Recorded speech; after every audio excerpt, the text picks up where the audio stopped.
Good afternoon, Chair Marcus and members of the board. I'm Peter Goodwin. I have the honor of serving as the lead scientist of the Delta Science program. And I think my remarks are going to really follow up some of the discussions about monitoring and what are we learning.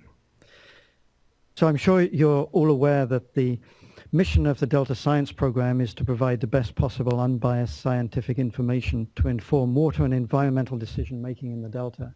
And this was defined in the Delta Reform Act. So we've been asked to help facilitate discussions. So we don't do science. What we do is facilitate discussions, get the right people together. And I'd also like to give a qualifier. We've only been involved in this for the last couple of weeks, and the discussions, what I'm going to report to you, is just very much a work in progress. But if there's things that I touch on that are of particular interest, we can come back with you with further information. And first of all, I'd like to really stress that, of course, the hardships to the communities that you're talking to on a regular basis and the stress to the ecosystem is just remarkable. But from the scientific perspective, the drought in general, and in particular the drought barrier, does provide a unique opportunity to add to our basic understanding of how this very complex system operates. And this truly is a big perturbation to the system with a tidal barrier. Frank's Track, of course, is almost like the lungs or the heart of the Delta. It influences the tidal circulation across the Delta. And if we were to try and get an experiment like this permitted, of course, you'd never achieve it. So this really is an opportunity to look at the system in a very, very stressed state and to see what we can learn, and in particular, and we of course hope not that you're in the same situation next year, what can we carry on in terms of knowledge? So we're looking for lessons learned, promoting our fundamental understanding, and also trying to lay the foundation for better decisions in the future. So on the big picture things, I think that the Department of Water Resources and the board have done a really good job in laying the foundation with the additional monitoring about basic flow and water quality data. This seemed very reasonable and is primarily focused on permit compliance. The other thing I think is worth recognizing is that DWR, the USGS, and others have really moved incredibly quickly to get these sophisticated instruments out and deployed in a timely manner. But the discussions we've been involved in is how can you take this strong foundation and how can we enhance that with just a few strategic additions that could link to the basic knowledge. So with initial discussions with DWR, USGS, and others, there are a few opportunities that seem to be out there.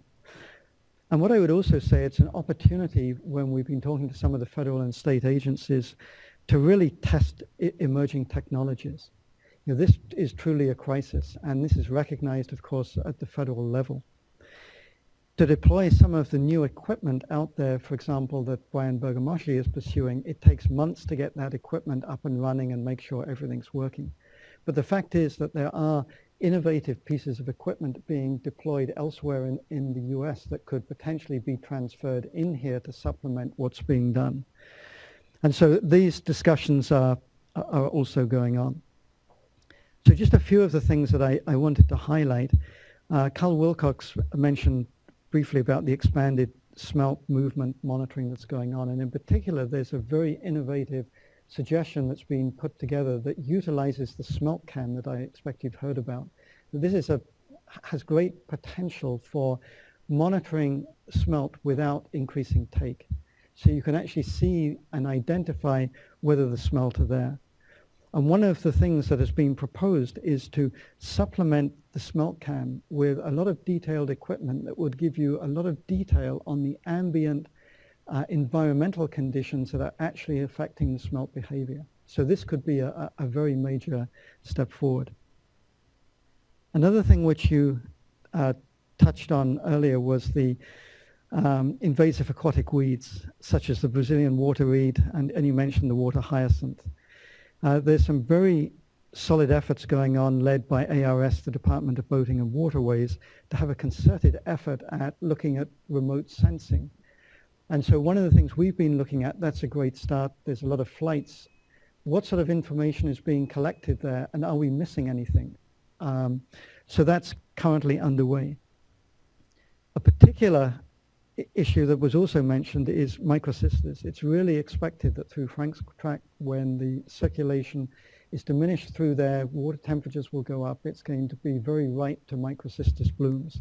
The problem is that despite a lot of research going on in this area, it's very difficult to detect remotely. So that isn't to diminish the research that's going there. So one of the things that's come through, we really need to be out there actually collecting samples around microcystis to understand that and to perhaps guide suggestions in the future. Another area, and I'll say why this is important, that has come up, several models were mentioned earlier, and of course there's many modeling efforts going on. But to use this tidal barrier as an experiment to look at three-dimensional models to really understand the flow structure and the changes that that has created. That will tell us a lot about the flow structure, the water quality, and where there's monitoring out there, how the fish are actually behaving to this very, very big perturbation.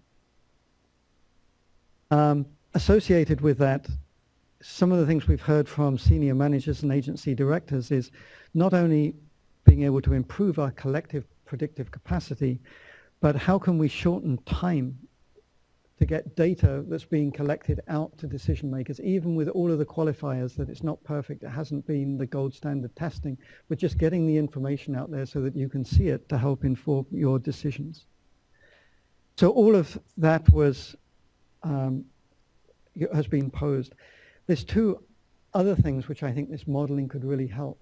This big problem that you've had panels testifying before you, we talk about delta outflow, but how do you actually measure that? And without going into all of the challenges of that, it's an extremely difficult thing to do.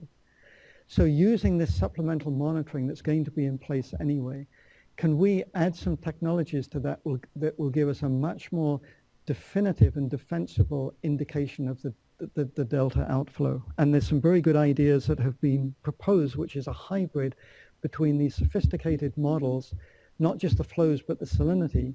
To get all of that right, you have to get the outflow. So that's been proposed. And then further, the use of X2. And of course, we know very well the shortcomings and the advantages of X2, but right now that's what a lot of your decisions are based on. So to actually use this enhanced monitoring to give greater insights to X2, the relationship between that and stratification, circulation, how it is responding under these very extreme conditions will really help your decisions, I think, in the future. Another thing which we've heard dramatically, and I know that you're very aware of this with your very good staff that are just fully stretched, we can go out and we can collect data. But as the National Academies pointed out in 2012, we have this world-class science and modeling going on. What we're not so good at is doing the synthesis across these different questions and different ideas. And so we've been looking at ways either through our own funding and other funding, how can we get resources to these incredibly overworked experts in the agencies, and whether that's postdoctoral researchers working across agencies on these cross-disciplinary things, but just to give that extra bump to turn around the information and knowledge more quickly. And so I lay that out, and of course the Delta Science Program is willing to help developing the framework that looks mainly at the science rather than the management, and bringing the right folks together to have input to that. I think that's all I wanted to say, and I'd be very willing to take questions. Oh, great. And I know, I've looked at the schedule, and we've got 2 more hours of panels to go, which I'm a little worried about the second session. So I want to encourage people to go faster. I think the panels have been good, and I want to hear from the later panels as much as the early panels. And I know some of the delay is us asking questions so that we'd understand. But I'm just wondering, in what you're laying out, which we've talked about a bit, is there something you think we could do to be helpful in that, specifically in the short run? Because otherwise, this is something we should absolutely follow up on. But I'm trying to think of for today, is there a takeaway that you want us to have? Yeah, I think to perhaps track this to find where the gaps are and to help ensure that these critical gaps beyond the current agency missions are filled. Right. And that could be things like perhaps encouraging supplemental flights for remote sensing, ensuring that there's a ground truthing of those techniques, particularly if we're looking at this as perhaps an early warning in future years. So I think there is likely to be activities like that that could be extremely helpful. And particularly if you think that this enhanced understanding of both your X2, getting a better handle on delta outflows in how we measure that, if that's going to help your decisions going forward, then of course that gives us the impetus to really make that the priority. Also, just we'll need to do a follow-up with just more time for careful thought and layout of all of these options and what we might do than we can do today, to be sure. Thank you. Other questions? Thank you. Glad you're there. Next, we're going to move to the Sac Valley Water Users Panel. I'm sorry, I think we meant the water transfers. Oh, yeah, the panel. water transfer update. Probably Sorry. should have told you that before. Apologies. That one looks brief. That was supposed to be part of the other presentation.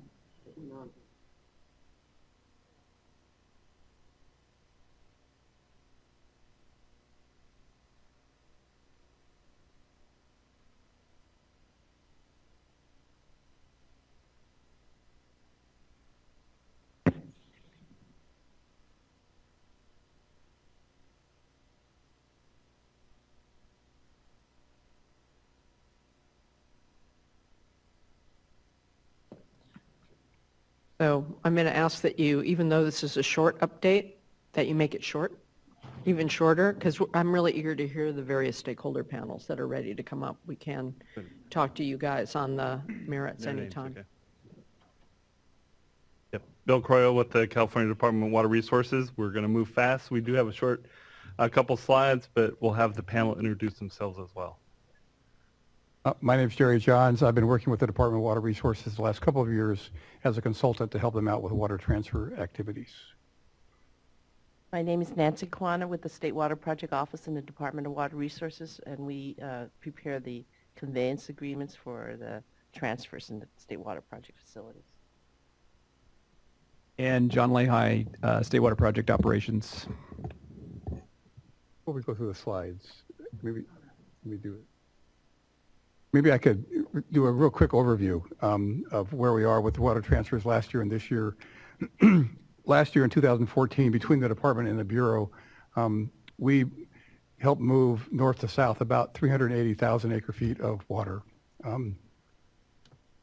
That's significant because that's probably the highest amount of water moving by private water transfers since the 1991 Water Bank.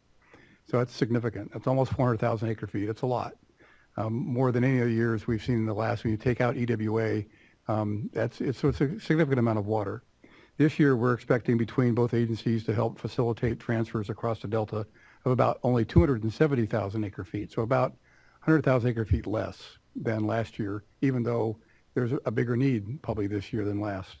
And that is really for two reasons. One is on the Feather side and on the Yuba River side, we both had experienced very, very low snowpack this year. So we've had to cut the department's prior right contractors by 50%. And that led to a drop of about 120,000 acre feet or so of water made available from that system. In addition, the Yuba system came in with about 60,000 acre feet less than what they did last year because of the same problem, just lower snowpack, lower water availability. And their desire to maintain their groundwater basins, active management by Yuba County. On the other side of that, because of the things that Ron talked about earlier, where they're doing basically what I would call a source shift of having people pump more groundwater out of the Sac Valley this year to meet springtime demands and then have that water roll up and be able to be transferred in the fall south of the Delta, that's made up for the difference by about 100,000 acre feet of additional water being made available on the Sacramento side. So the net is about 100,000 acre feet less this year, but because of some creative thoughts on the Bureau, I think they've been able to help really help move water across the Delta in a more sophisticated way and in a way that helps protect fish, which I think is very exciting in terms of the water transfer business. So that's kind of a high-level overview of kind of where we are and where we're likely to be next year. We can get into the weeds if you like. Your choice.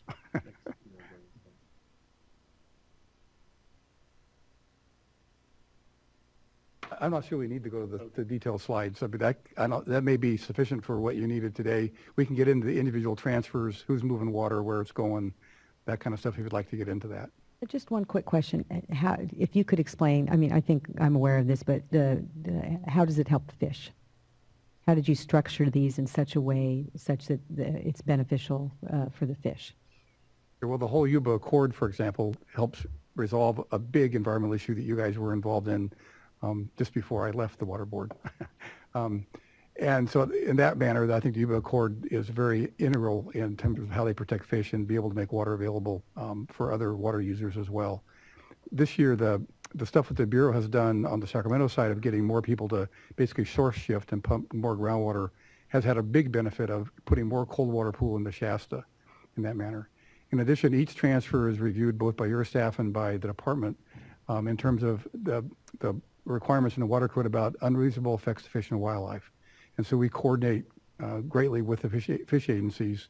And just as an observation, last year, both the department and the Bureau did something that I thought was very, very good. They started to have like weekly meetings between each agencies and the department and the water board staff on water transfer activities to help share knowledge and exchange information. And in those meetings, the fish agencies were invited to those meetings to attend.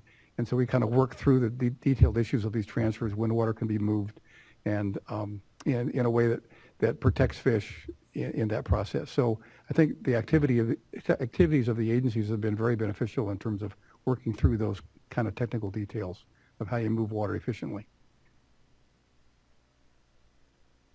That's helpful. Do you want to just flash through the slides so people can see them who haven't seen them? I don't want you to read them, though. But to say what's in them so people can look them up later if they want. Spreadsheets, just kind of give an idea of what type of transfers. Here. So yeah, don't read the numbers, but just say what it is. People can. Right. So here we have 2014 water transfers. So we just kind of some numbers related to reservoir release, crop idling, and groundwater substitution. Then also the long-term water transfers. So again, the idea is trying to track what we're doing last year and then, of course, this year. And to follow up on Jerry's comment, I think last year, as we continue to work on improving our groundwater transfer streamlining processing, working with our stakeholders, I think bringing the multi-agency group together, meeting on a regular basis and continuing basis, and we're doing that now, is to, so we all know where all these projects or applications are at the same time. It's been really helpful, as well as posting all that information up on the web, so that we're trying to add some transparency as one of the streamlining tools. So it's been very effective. We need some more water this year to meet, but like Jerry said, we've, unprecedented amount of water has been moved last year when we needed it. I think that's our slide set. Great. Any questions? All right, thank you. Sorry to abbreviate it, but very good summary. Thank you. Good modeling of behavior. You have some experience here. All right, now the Sac Valley Water User Panel.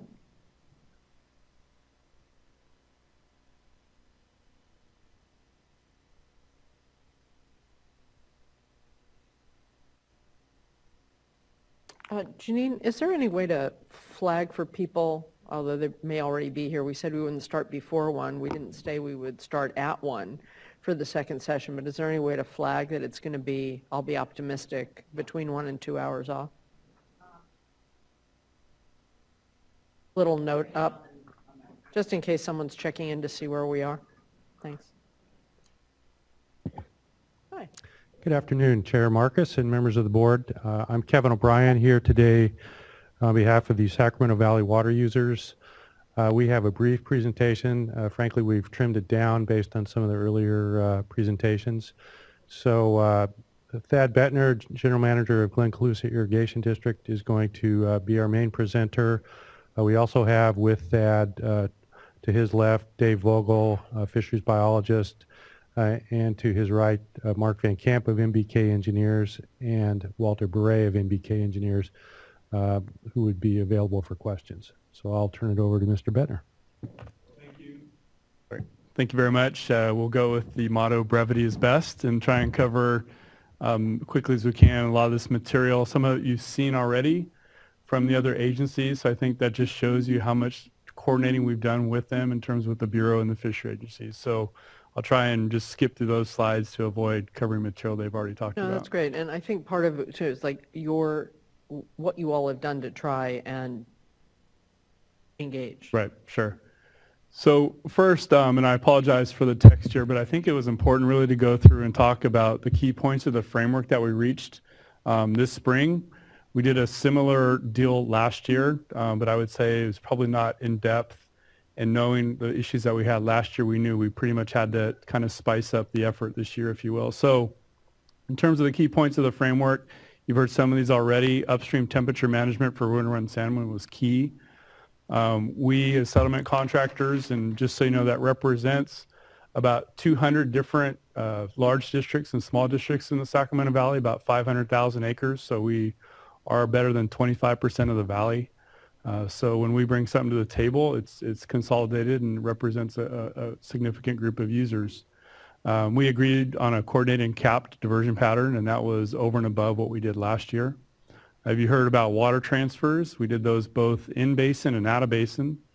And in terms of the water transfers that went out of the basin, we coordinated those operations to benefit fall run salmon, and Ron Milligan touched on that, and so did Garwin. Another thing we've done is we're, based on the water that we're still diverting, we're focused on maximizing in-basin land use and habitat. You know, that's important. I'm sure you're going to hear from folks from the wildlife community. So we're focusing on making sure we're protecting giant garter snake, coordinating with the refuges, and for birds for the Pacific flyway this fall. It's key. We've also focused on using local supplies to the extent we can to limit our river diversions. Again, we've coordinated with local refuges for diversion patterns, particularly in the 2 months of April and May, which are important. And then lastly, and we'll probably touch on the end of this, just continue to improve coordination with the fishery agencies. And then the last one is Klog, which, you know, I'm sure you're curious what that is, right? So kind of put up these collages of pictures because I think they're sort of representative of what we're dealing with in the Sacramento Valley. And kind of each one of these slides represents different public trust values that we have as water users, and I think that you have as a state board. And kind of finishing up just with, you know, this isn't a balancing of two things. You know, we have to balance within our valley multiple uses, and there's trade-offs. I think you've heard that today, and I'm sure it's something you wrestle with. So, you know, I think what we say is we feel your pain because, you know, they're not simple decisions. They're complicated. They're in depth, but we're doing our best to manage the resource that we have for these multiple benefits. I think that's very important. Again, this is just a slide of our contractor area, and it's important to know that, you know, this stretches all the way from Redding all the way down to south of Sacramento. So we have some settlement contractors just right on the cusp around here. So again, a large, diverse group that are all diverting water off the Sacramento River, and we're all coordinating with all these entities.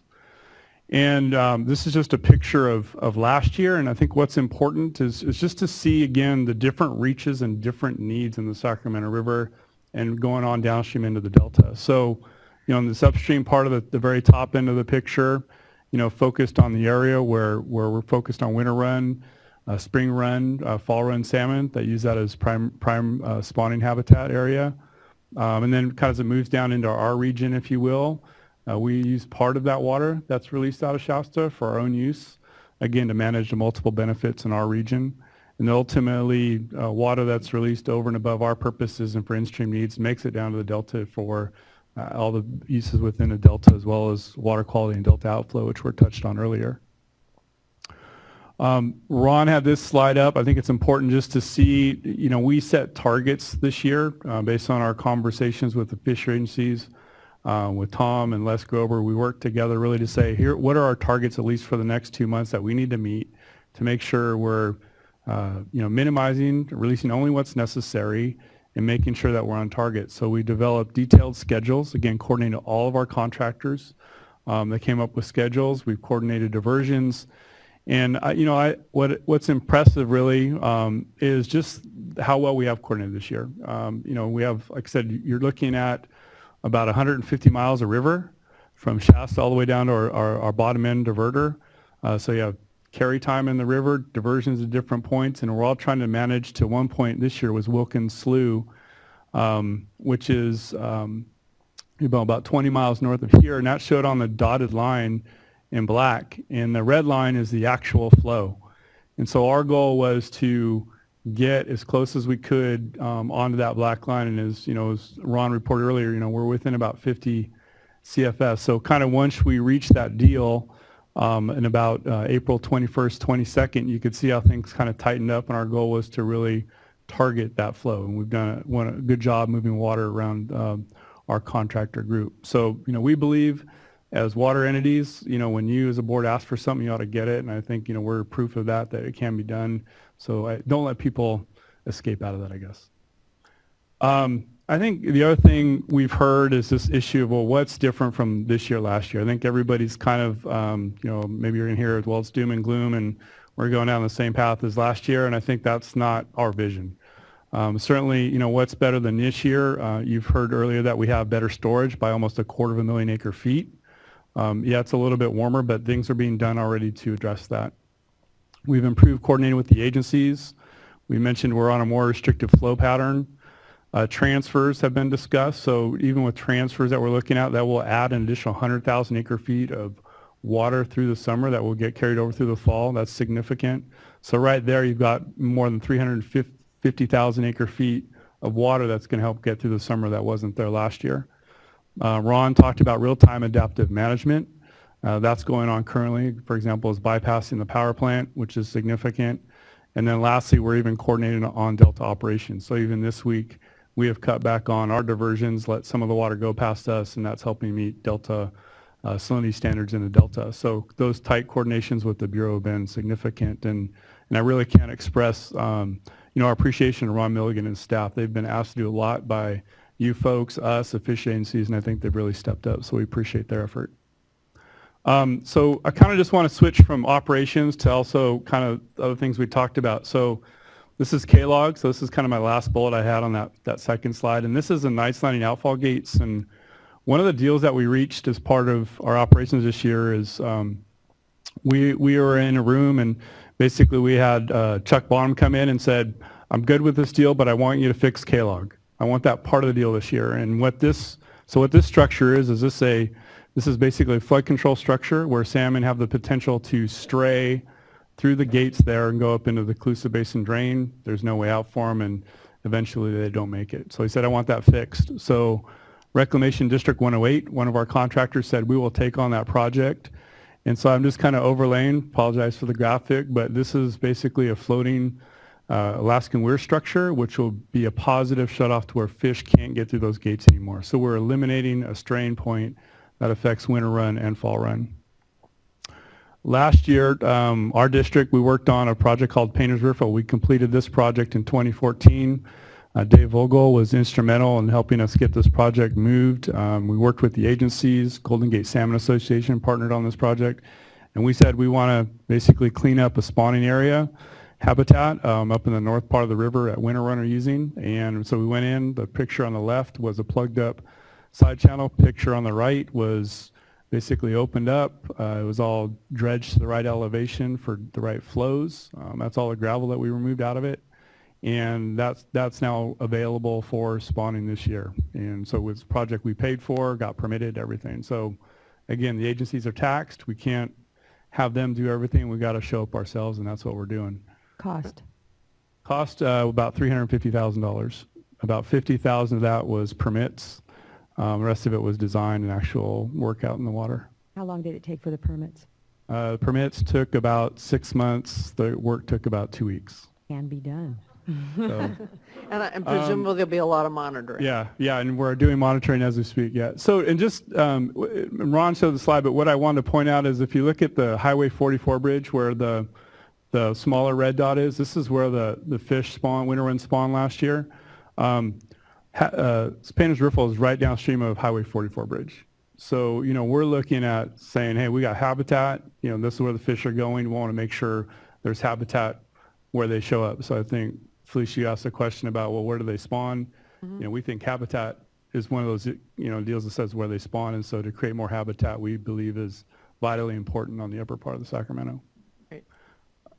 Again, these are just different spawning locations in the past year. And I think what this speaks to, and Garwin touched on this a little bit, is we kind of need to see where fish set up and make sure we're operating temperatures and flows to where the fish are. And I think now we're starting to see them spawn.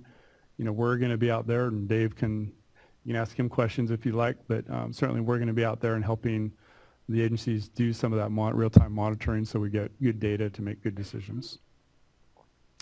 And then this is another interesting slide. Again, this is from Dave, and you can ask some questions about it. But one of the things that we're also seeing for winter run is the spawning dates. And one of the big issues we have is it seems that winter run keeps spawning later and later, and this is illustrative of that. So if you look back in the late 80s, 90s, you know, we had probably a median between May and June, and now all of a sudden we're seeing fish spawn as late as July. So when you're having to carry over cold water, manage resources, when they're spawning, you have fall run coming up, spawning on top of winter run, it makes it very difficult to manage and operate for 2 runs of fish at the same time. So if we can start asking the questions, why is this happening? Is there anything we can do to help change this? You know, those are the right questions to ask. We don't have the answers today, but we want to engage with the agencies on those sorts of questions. And then just kind of looking forward, I think for us, you know, it's accountability, it's not failure. You know, I think, again, another message you may hear today, but we don't believe that's the case. We're continuing to be accountable for our operations and all the actions that we're proposing to do this year. So I think you holding us accountable, Tom holding us accountable is fair, and I think that ought to be the operations for this year. We'd offer that same issue to the fishery agencies, you know, making sure that we're all accountable as a group. So we just put up some different actions that we're intending to do with them. And then in the fall, again, we mentioned the flow regimes for fall run salmon, using some of this transfer water to stabilize the river, and then working with our bird friends, making sure any opportunities that we have for flooding habitat in the fall for shorebirds and Pacific flyway, either through bits of water off the river or turning on wells, you know, we got that in our pocketbook as well. So that's kind of, you know, our plan for looking forward. We made the deal, we're implementing it, but we think looking forward and making sure we're proactive is important. So I'll kind of end there, and I have good resources, people that help do all this here. If you have any questions for us or them, that would be great. Thanks for the presentation. And I was intrigued by the Painter's Riffle project, and what I was struck by was when Garwin showed the temperature differential that has been measured between Keswick and Clear Creek, and you know, that management on the ragged edge of 56. It's interesting to me that the Painter's Riffle location was selected, which is upstream of the Clear Creek location, where you have better chances of appropriate temperature. So I guess my question maybe to Dave Fogel are there other opportunities, and is there a way to not only, you know, manage the water side but the habitat side to get a potentially better outcome for spawning by selecting locations for enhancement? Yes, there is. In fact, I can. Thad could address that. GCID has also volunteered to take on additional projects, so maybe Thad could briefly talk about that. Oh, okay. The Bureau of Reclamation, as a result of the success in the partnership with the fish agencies in the Bureau of Reclamation and GCID, were really pleased with the outcome of Painter's Riffle, so they went to GCID and requested additional assistance on more habitat restoration projects up in the Redding area, and that process is now underway. Where you kind of target that area of better temperature. Yeah, if you could look at a bullseye of the best places to restore habitat for salmon in California, it would be up in the Redding area. Thanks. Thank you. This also looks like some of the things you were pointing to in earlier presentations, even before the drought, in front of us. And so I'm happy to see those projects actually on the ground in the world. So fingers crossed that they help. Other questions? Thank you so much, and thanks for all the time you've put in, as well as the attitude, the approach. Chair Marcus, Putting your money where your mouth is. I did want to just mention, we don't have a presentation on the curtailment issue, but we did submit a letter dated May 15th that should be in the record. Thank you. Thank you. Yep, saw that. Next, with your indulgence, hopefully people got snacks at the last break. We will take a lunch break at some point, but I'd like to move into a dinner break. No, it's a Hobbit lunch sort of thing. If you ate something at the other break. But I'm going to look to you, Bill. Do you guys want to go? I'm just eager to hear from you. So if you want to go ahead and go, but if you want to eat something first, I'm going to give it to you in your discretion. It's up to you.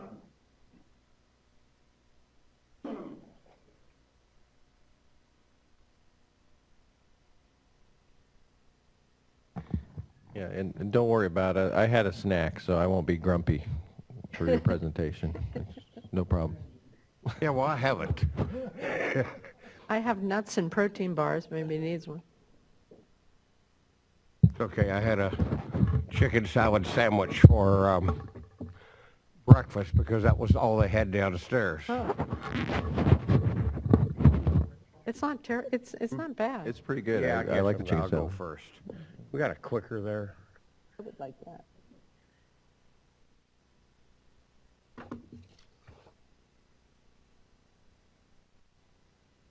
Figure out what I'm doing.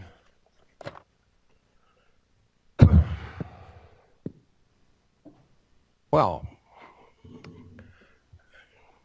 good afternoon, Chair Marcus, board members, Bill Jennings, California Sport Fishing Protection Alliance. I'll run through these slides hopefully very quickly. We'll be submitting detailed protests on the Sacramento and Stanislaus plans. Do I just push up on this thing? The arrows. Okay. There's been there was a huge step change at the beginning of the 2000s. It's called the pelagic organism decline. The losses over the last 3 years are far greater in magnitude than those losses which we never recovered from the last time. Pelagic species are on the brink of extinction. Salmon fisheries are not far behind. Percentage declines are just absolutely astonishing. And frankly, the 2015 orders represents an execution warrant or a death sentence, however you want to characterize it. Being unprepared for something that occurs more than 40% of the time can only be characterized as malfeasance. But the projects have learned that the board and fishery agencies will always bail them out by sacrificing fish and water quality. The projects always assume that next year will be wet until disaster occurs. And then when disaster occurs, they do it again. There must be a minimum reservoir allotment set aside to ensure that standards can be maintained in subsequent dry years. I mean, Oroville replicates Shasta. I mean, there's just simply no excuse for reducing storage below 1 million acre feet. And during the droughts, this is the 2006, 2008. It's the same pattern over and over, and this is Oroville in 06, 08. You know, and fish are experiencing a supercritical drought over 50% of the time. And, I mean, in a normal year, X2, which is a kind of a target for Delta smelt, would be at Chips Island, the blue line. In a critical year, it'd be at Collinsville, the green line. By drawing X2 inland to Edmonton, I mean, essentially the yellow line, which is about where 4,000 CFS would get you, and ultimately the 3 Mile Slough, which is the red line on here, and perhaps further, considering DWR's barriers. I mean, the energy's got to go somewhere, and it'll go up to San Joaquin and to Sacramento. Delta smelt, the low salinity zone and Delta smelt are going to be drawn further into the central Delta, where they're likely to encounter lethal temperatures. And this is exactly what happened the last 2 years. It will happen again this year under the order. The northern population will succumb when the Sacramento Ship Channel destratifies, as it frequently does in hot weather. Allowing the projects to export a significant percentage of primary production when food supply is a limiting factor only exacerbates the situation. Last year's temperature plan was a disaster. This year's promises to be a repeat. with cold water inflows running to Shasta, running 30% below last year, with higher weather temperatures predicted. Delivery of almost 1.6 million acre feet to the Sacramento contractors will inevitably deplete cold water pools. Given the histories of the Bureau temperature modeling, it just simply can't be justified. Projected flows will be too high during the winter spawning, winter run spawning, too low and likely too hot during late winter run emergence, spring run spawning and incubation, and early spawning to fall run. The fate of salmon this year will be similar to last year. Here, and again, just because I can't flash back to the other charts, do your lines track with the charts we saw earlier, or are they different? Well, and then that chart, the blue line is what you released last year. Okay. The orange line is what USBR, what Tom Howard approved up through October, and November and December is what they've asked for, what they're proposing. And the gray is what the proposed salmon plan that was proposed that you asked the Bureau to model. And they did so to get an effect on how salmon might be better protected.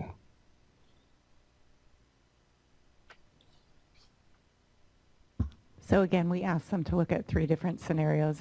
He's depicting one of the scenarios that the board asked the Bureau to look at. You know, the environment collapses, communities are curtailed, fisheries move to extinction. What is the price of extinction? I mean, this is setting aside anecdotal or advocacy claims. The official Department of Agricultural Statistics revealed that California crop production was dramatically up, certainly in the first 2 years of the drought.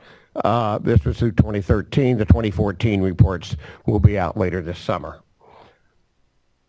The same was for the San Joaquin Valley. 7 of the 8 counties reported record highs in 2013.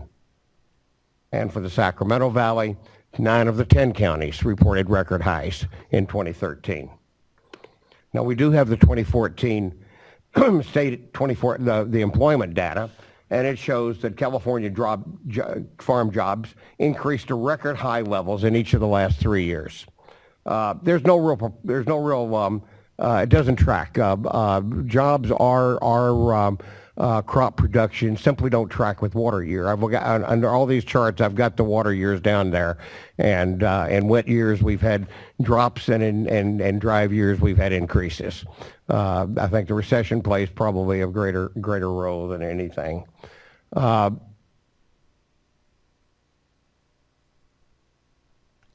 the San Joaquin Valley jobs increased. These are proportional charts, and the same for the Sacramento Valley. This is a really interesting chart from UC Davis' Center for Watershed Sciences. It compares the state's crops, acreage, water use, revenue, jobs, and there's a lot of interesting information in there. For example, when one compares jobs to per 1,000 acre foot of water use, it's interesting. And what it comes down to is that all of the vegetables and fruits and melons and tomatoes and grapes and potatoes, et cetera, require only 27% of farmland, use 21.5% of the water, produce 63% of the revenue, and 82% of the jobs. While irrigated pasture, alfalfa, corn, almonds, pistachios, and cotton span 43% of the acreage, use 54% of the water, and produce less than 20% of the revenue, create fewer than 14% of the farm jobs. Irrigated pasture and alfalfa alone are 8.5 million acre feet of water. We would not have a drought, but for those 2 crops. The projects have already exported over 1.5 million acre feet of water this 4th year of drought. That will go up substantially with the transfers and what's already permitted. And it's just simply an unreasonable use of water to send species into extinction and to hijack water from the environment, areas of origin, and urban communities simply to supply junior water rights holders in the desert with water to irrigate crops that produce relatively little revenue and few jobs. And with that, I'll shut up. Leave that up.